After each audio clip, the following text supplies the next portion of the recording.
Merhaba, heval nohum, bixeyr hatın ser kanalimin. Merhaba arkadaşlar, hoş geldiniz kanalıma. Ünite 2. ünitedeydik. Ezu Malbata ben ve ailem. 5 bölüm Zargot'un. Zargot'un neydi? Folklor ya da edebiyat diyebiliriz. Sözlü edebiyat daha doğrusu. Yek. Gotinen peşiyan. Yani ilk söylenenler aslında terim anlamı atasözleri. Gotinen peşiyan. Atasözleri. Bakalım hangi atasözleri varmış burada. Dünya güleke behn bike ubde hevalyen xwe. Dünya bir güldür, kokla ve arkadaşına ver. Bav dixwaze lav jê çêtir be, seyda dixwaze şagirt jê jirtir be. Baba ister ki oğlu kendisinden iyi olsun, usta ya da hoca ister ki çırak kendisinden zeki olsun.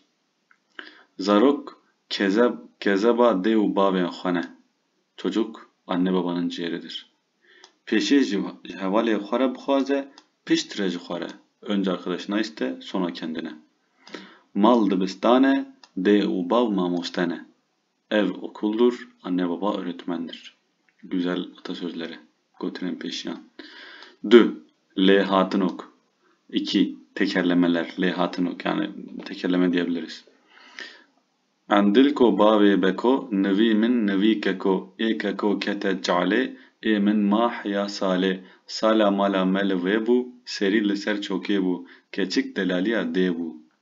Heval hevaloşke, nanu peyniroşke, hevalê min şivane, gopalê wî paane, ji bo guran dermane. Bakalım şimdi. Andilko bavê beko.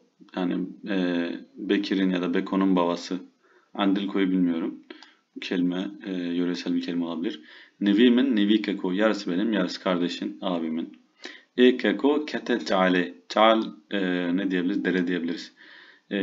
Kardeşim payı dereye düştü. Ya da çukur daha doğru olabilir. Min ma haya sale benimki seneye kadar kaldı. Sala mala mel ve bu yıl benim evimde oldu. Burayı tam çeviremedim. Daha iyi çevirenler olsa yorum yazabilirler. Serili Serçoke bu başı dizindeydi. Keçik Delaliye de bu kız annesinin güzeliydi. Heval hevaleşke arkadaşlık gibi.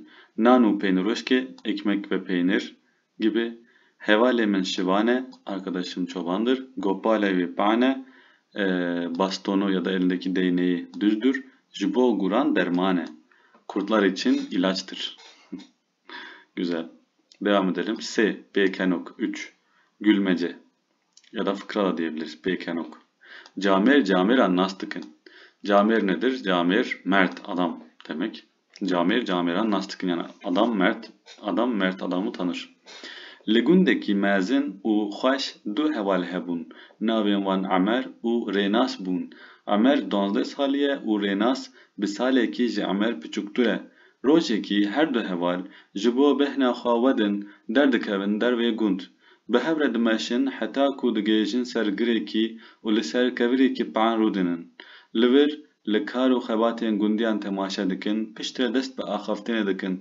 Amer Rênas di vî gundî de du camer hene. Rênas gelo ew kî ne? Amer yek ji wan tu yî. Lê ez ê din nabêjim. Rênas vallah ê din jî tu yî. Her du heval bi ken dibêjin. Ê babo camer nas dikin. Bakalım şimdi tercüme edelim bunu. Legundeki mezin u xoş du heval hebun. Bir köyde büyük ve güzel olan bir köyde iki arkadaş vardı. Navim var Ömer, Renas bun isimleri Ömer ve Renas'dı. Ömer 12 saliye, Ömer 12 yaşında, Renas bir saliye ki Ömer küçüktüre. Renas da Ömer'den bir yaş küçükmüş. Rojeki her de hevalci bu behna kavveden derdi kevin derbeyi gund. Bir gün dinlenmek için, hava almak için köyün dışına çıkarlar. Behevredin meşin hatta kudu gehecin ser gireki beraber yürüyorlar bir tepeye varıncaya kadar. Uli ser kevreki panrudunun bir düz taşın üzerine oturuyorlar. Leverli karu hebaten gundiyan temaşadıkin burada köylülerin çalışmalarını izliyorlar. Peştre dest ve akaftin edikin sonra konuşmaya başlıyorlar. Ömer diyor ki Renas divi gundide duca merhene. Renas bu köyde iki mert adam var. Renas diyor gel avkine onlar kim acaba? Ömer diyor ki yek civan tu ile ez edin nabecim biri sensin ama diğerini söylemem. Renas diyor ki vallahi edin ciddi vallahi diğeri de sensin. Her de heval bir kendi bejin. İki arkadaş da gülerek söylüyorlar. Ey babo, Camil Camil anlastıkın. Baba, ey baba. Adam adamı tanır. Evet. Çalakiya yek. Birinci etkinlik. Li gor agahiyên jorîn li hemberî hevokên jêrîn nîşaneya rast an çeft dayînin. Yukarıdaki metne göre cümlelerin yanına doğrularsa rast doğru, yanlışlarsa çeft yapın diyor. Ji bo bêhna xwe vedin diçin derveyê gund. Biraz hava almak için köyün dışına çıkıyorlar. Doğru mu? Doğru. Rast. Renas yazde saliye. Renas 11 yaşında bakalım. Ömer 12 saliye. Tamam. Ömer 12 yaşında. Renas da ondan bir yaş küçüktü. Yani 11 yaşında. Yazde saliye. Doğru. Bu da rast. Gundevan mezun uhaşe. Evet. Gundevan mezun uhaşe. Bu da rast. Yani doğru. Naviyeki Renas. Naviyedin bavere. Birinin adı Renas. Diğerinki Baver mi? Diğerinki Ömer. Bu ne olacak? Çevt. Yanlış. Bi meşe çun seriyegir. Yürüyerek mi gittiler tepeye? Bakalım. Neredeydi? Ha, Dimeşin bakın. Behevre Dimeşin. Evet, yürüyerek gitmişler. Doğru. Ömer Renas küçüktüre. Ömer Renas'tan küçük mü? Hayır, Renas Ömer'den küçük. Bu yanlış olacak. Çevt yani. Behesp dıçın derveygunt. Atla mı gidiyorlar köyün dışına? Hayır. Bu da çevt yanlış. Yürüyerek gidiyorlar. Ömer Nehsaliye. Ömer 9 yaşında mı? Hayır, 12 yaşındaydı hatırlarsanız. O yüzden bu da çevt olacak. Yanlış.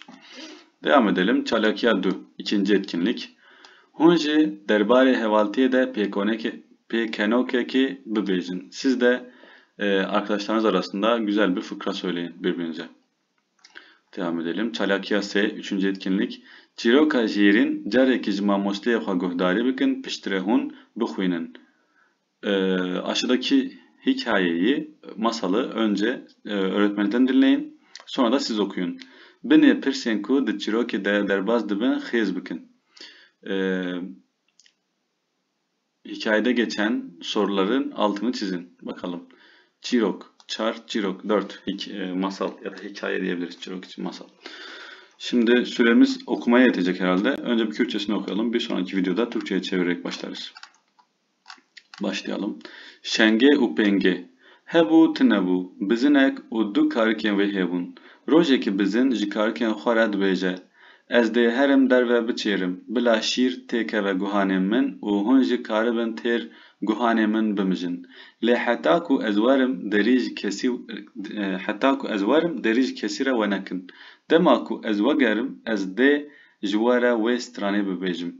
Şenga min penga min dêya we çûye zozanan xwarina pelên kizwanan şîr ketiye guhanan zûkin leskin werin danan. Piştî ku min ev stran ji we re got, wê demê hûn dê derî wekin. Baş e? Baş e dayê. û bizin diçe gûrekî jî bi tizî guhdariya wan dikir, gûr tê û li derî dixe, şengê û pengê dibêjin ew kî ye? Gûr dibêje ezim ez diya we me. Na, tu ne diya me yî, dengê diya me nebihaye, ji xwe tu strana diya me jî nizanî. Roja din gûr baş guhdariya wan dike, piştî ku bizin diçe çêreyê, gûr tê li derî dixe. Şengê û pengê ew kî ye? Gûr dengê xwe zirav dike û dest bi stranê dike. Şenga min penga min diya ve çûye zozanan xwarina pelên kizwanan şîr ketiye guhanan zûkin leskin werin danan. Şengê û pengê bawer dikin ku ev diya wan e, derî we dikin ku wey ew çi ye? Ev gûr e. Gûr wan dibe û diçe. Dibe êvar. Bizin ji çêreyê tê malê ku çi bibîne? Mala wê gişt tevli hev bûye û şengê û pengê jî xuya nakin. Bizin digirî û dibêje şenga min penga min hûn li ku ne? Lê tu deng ji derekî nayê. Bizin difikire û dibêje hebe nebe ew karê gûr e. Bizin yekser diçe ser xaniyê gûr û teperepê dike. Gûr dibêje ew kî ye li ser xaniyê min teperepê dike? Firaq û kevçiyê min tije toz dike. Jina min hêvîr dike. Bizin dibêje ezim ez bizina zêrin. Kê biriye şenga min, kê biriye penga min? Were qalu cenga min, gûr dibêje min biriya şenga te, min biriya penga te, ez têm qalu cenga te. Gûr û bizin li rasta mala gûr dest bi şer dikin, êrişê hev dikin, bizin bi ser dikeve, dawî bizin diçe şengê û pengê ji destê gûr rizgar dike, şengê û pengê diçin hembêza diya xwe, Bizin van maçı dike u bi hewre diçin mala xwe. Çiroka min çû diyaran, rahmet li dê û bavê guhdaran. Burada bitirelim. Bir sonraki videoda tercüme ederek devam ederiz. Görüşmek üzere. Kendinize iyi bakın arkadaşlar.